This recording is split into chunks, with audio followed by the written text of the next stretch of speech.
बैठक शुरू हो रही है। विपक्षी दलों की इस दूसरी बड़ी बैठक में कई अहम विषयों पर चर्चा संभव है। सबसे बड़ा अड़ंगार राज्य में लीड करने वाले दलों को लेकर है। डिप्टी सीएम तेजस्वी यादव से लेकर पश्चिम बंगाल की मुख्यमंत्री ममता बनर्जी तक ये चाहती हैं कि चुनाव में क्षेत्रीय दलों को लीडिंग पोजीशन मिले। दूसरा अहम मुद्दा सीट शेयरिंग को लेकर है। तीसरा जो सबसे खास मुद्दा है वो विपक्षी दलों का एक ऐसा मसौदा तैयार करना है जिसमें सभी क्षेत्रीय दलों का मुद्दा भी शामिल हो और प्रधानमंत्री नरेंद्र मोदी के खिलाफ पूरा ड्राफ्ट भी हो। लिहाजा कल से शुरू होने वाली बैठक विपक्षी दलों की नई उम्मीद है। इतना ही नहीं, बैठक से पहले विपक्षी दलों के लिए शुभ समाचार भी सामने आया है। अब कांग्रेस और केजरीवाल में गिले शिकवे दूर हो रहे हैं। इस रिपोर्ट देखिए। विपक्षी दलों का महामंथन पार्ट 2, फिर नीतीश एंड टीम का महाजुटान। बेंगलुरु में विपक्ष की बड़ी बैठक। महज कुछ ही घंटे बाद 17 जुलाई को बेंगलुरु में एक बार फिर नीतीश एंड टीम का महाजुटान है। सोमवार और मंगलवार यानी 17 और 18 जुलाई को होने वाली इस बैठक की तैयारी पूरी हो चुकी है। पटना में हुई विपक्षी दलों की बैठक का ये पार्ट 2 है।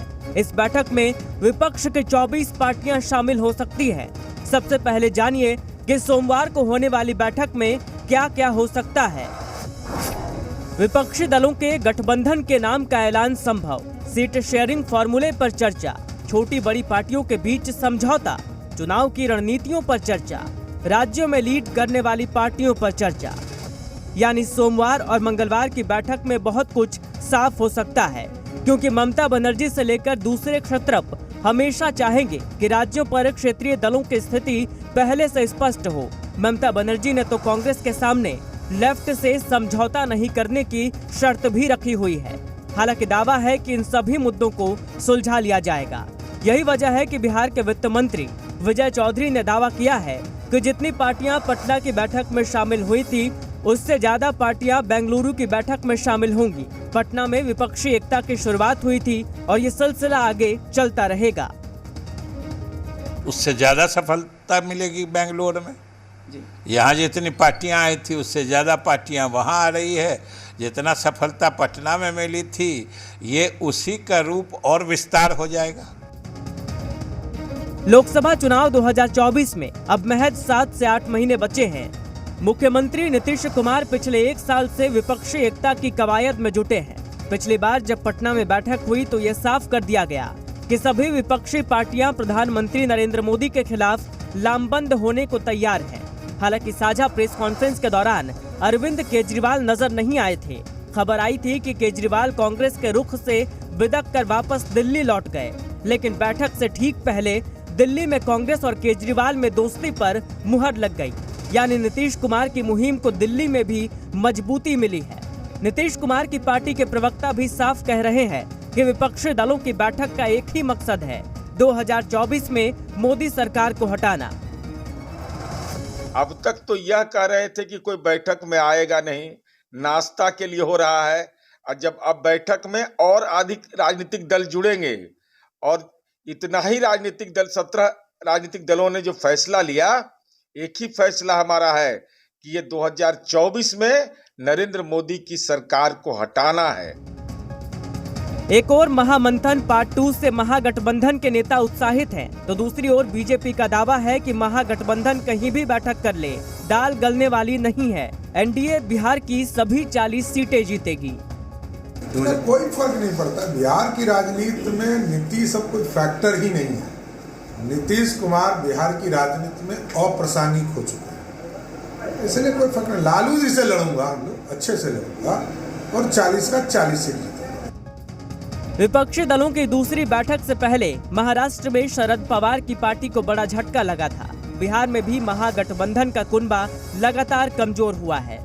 ऐसे में बेंगलुरु की मीटिंग विपक्षी दलों के लिए बेहद अहम होने वाली है, क्योंकि दिल्ली में 18 जुलाई को प्रधानमंत्री नरेंद्र मोदी भी एनडीए की बड़ी बैठक करने जा रहे हैं, जिसमें एनडीए के कई नए साथी शामिल होंगे।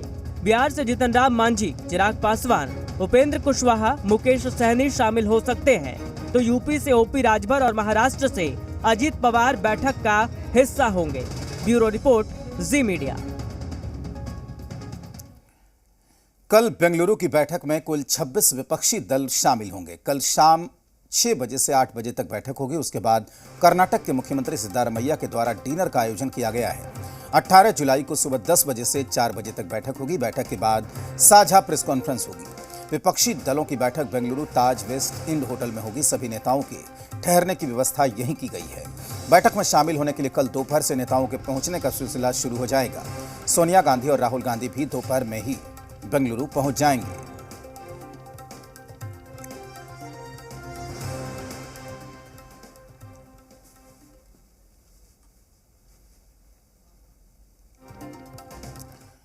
कल से शुरू होने वाली बैठक को लेकर जेडीयू उत्साहित है। जेडीयू प्रदेश अध्यक्ष उमेश कुशवाहा ने भी विपक्षी एकता को एक मत करना है और बीजेपी को हटाना है, ये बताया है। तो वहीं बीजेपी विधायक हरिभूषण ठाकुर बचौल ने तंज किया है। पीएम की रेस की कहाँ बात हो रही है? यहाँ महापरिवर्तन हम लोग चाहते हैं, समझे, और उसके लिए ये कहाँ बात हो रही है? हम लोग तो जो विपक्षी एकता है, हमारे नेता ने संकल्प लिया है विपक्षी एकता को एक साथ करने का, सभी एक मत को करने का और भाजपा हटाने का हमने संकल्प लिया। देखिए, विपक्षी एकता की बैठक नीतीश कुमार जी इसको लीड कर रहे थे। पटना में बैठक हुई, उस बीच में भी एका नहीं बन पाई। सारे लोग दिल्ली गए। दिल्ली जाने पर शरद पवार साहब ने बेंगलोर का जगह तय किया। शरद पवार जी के महाराष्ट्र में घटना हो गई, शरद पवार जी भी साइड हो गए। उसके बाद लीड कर रही है अब कांग्रेस। तो गांव घर में कहावत है कि जौ की रोटी तावा में और नीतीश कुमार जी उड़ गए हवा में। नीतीश कुमार जी विपक्षी बैठक से अब कहीं नहीं है। बुझे मन से वो बंगलौर जाएंगे, लेकिन उनके लिए कोई जगह नहीं है। संयोजक बनेंगे अब कांग्रेस के लोग।